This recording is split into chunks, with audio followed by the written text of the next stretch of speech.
मेरे प्यारे वतन, मेरे प्यारे वतन, आदाब अर्ज है। रखते हैं अपनी कुव्वते बाजू पे जो नज़र, रखते हैं अपनी कुव्वते बाजू पे जो नज़र, रखते हैं अपनी कुव्वते बाजू पे जो नज़र, रहते नहीं हो बन के किसी के कभी गुलाम, रहते नहीं हो बन के किसी के कभी गुलाम। अंग्रेजों के जुल्म सितम से तंग आकर नेताजी सुभाष चंद्र बोस ने 1943 में आज़ाद हिंद फौज इनकाद किया, जिसमें तकरीबन 80,000 फौजों की तादाद हो गई थी। नेताजी ने रंगून की सरजमी पर बहादुर शाह जफर के मज़ार पर हाजिरी देते हुए कसम खाई थी कि मैं अपने वतन हिंदुस्तान को अंग्रेज़ों से आज़ाद कराऊंगा। ये कसम खाकर उन्होंने बहादुर शाह जफर के मज़ार से आने के बाद अपने सरफरोशी की तमन्ना दिल में लिए नहायत जोश व जज्बात से अपने फौजों के हौसलों को बुलंद करते हुए कहा कि सरफरोशी की तमन्ना अब हमारे दिल में है, सरफरोशी की तमन्ना अब हमारे दिल में है। देखना है जोर कितना बाजुए कातिल में है, देखना है जोर कितना बाजुए कातिल में है। नेताजी ने आज़ाद हिंद फौज के ज़रिए हिंदुस्तान के शुमाली व मशरकी सरहद पर हमला कर दिए।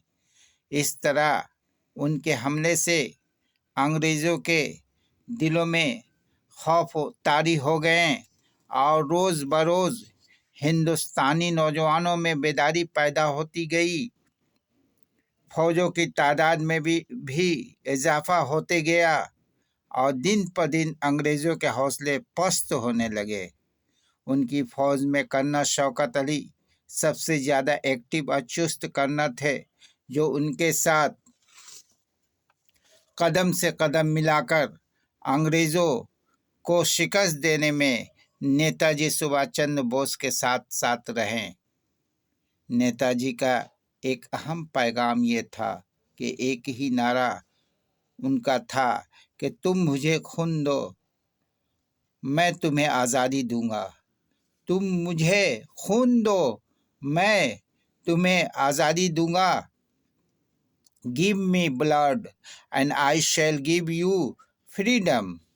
Give me blood and I shall give you freedom.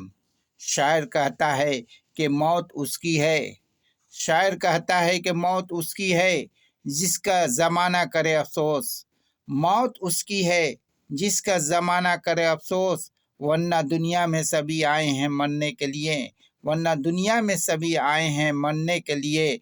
नेता सुभाष चंद्र बोस हिंदुस्तानी नौजवानों को ताकतवर मुस्तहकम बनाना चाहते थे। उनके दिल में हुब्बुल वतनी के जज्बात और आज़ादी के उमंग पैदा करना चाहते थे। अपने वतन हिंदुस्तान को ग़ुलामी की जंजीरों से आज़ाद करवाना चाहते थे। उनका अकीदा ये था कि अंग्रेज़ हमारे हिंदुस्तानियों के खून बहा रहे हैं और बेकसूर लोगों को फांसी की तख्त पर चढ़ा रहे हैं। अगर हम उनको मानने और उनके खून बहाएं तो ये ईंट का जवाब पत्थर से होगा और मासूम लोगों की कुर्बानी का बदला होगा। लिहाजा उनका एक पैगाम था कि खून बहाने के बाद ही, खून को देने के बाद ही आज़ादी हासिल हो सकता है। लिहाजा اس لیے وہ اپنے روحانی دلوں کے ساتھ اپنے ملک کے تمام ہندو، مسلم، سکھ، عیسائی اور ہندوستان کی ساری قوموں کے ساتھ مل کر حب الوطنی کے جذبات کو بیدار کرنا چاہتے تھے۔ وہ ہندو مسلم اتحاد کے زبردست حامی تھے اور اپنے وقت میں اپنے مقصد میں کامیاب بھی رہیں۔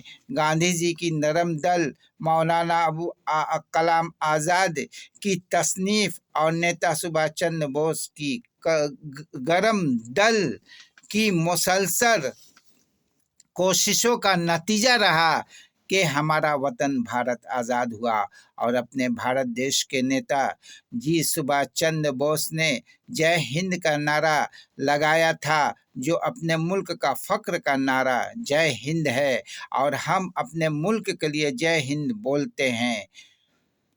شاعر کہتا ہے کہ ہوتی ہیں آزاد قومیں، ہوتی ہیں آزاد قومیں سر کٹا دینے کے بعد، ہوتی ہیں آزاد قومیں سر کٹا دینے کے بعد، خوف دل سے ایک دم بالکل ہٹا دینے کے بعد، خوف دل سے ایک دم بالکل ہٹا دینے کے بعد، اور بلبل کو گل مبارک، بلبل کو گل مبارک، گل کو چمن مبارک، بلبل کو گل مبارک، گل کو چمن مبارک، ہم بے کسوں کو اپنا پیارا وطن مبارک، ہم بے کسوں کو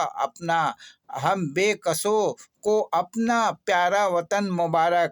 نیتا سبھاش چندر بوس زندہ باد، نیتا سبھاش چندر بوس زندہ باد، گاندھی جی زندہ باد، مولانا ابو کلام آزاد زندہ باد۔ جے ہند۔